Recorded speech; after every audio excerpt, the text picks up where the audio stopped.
started to hear cub noises from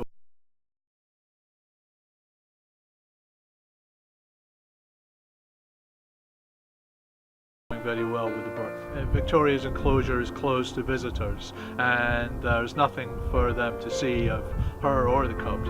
But if all goes well, come March, they'll be out in the enclosure and then visitors will be able to see them for themselves.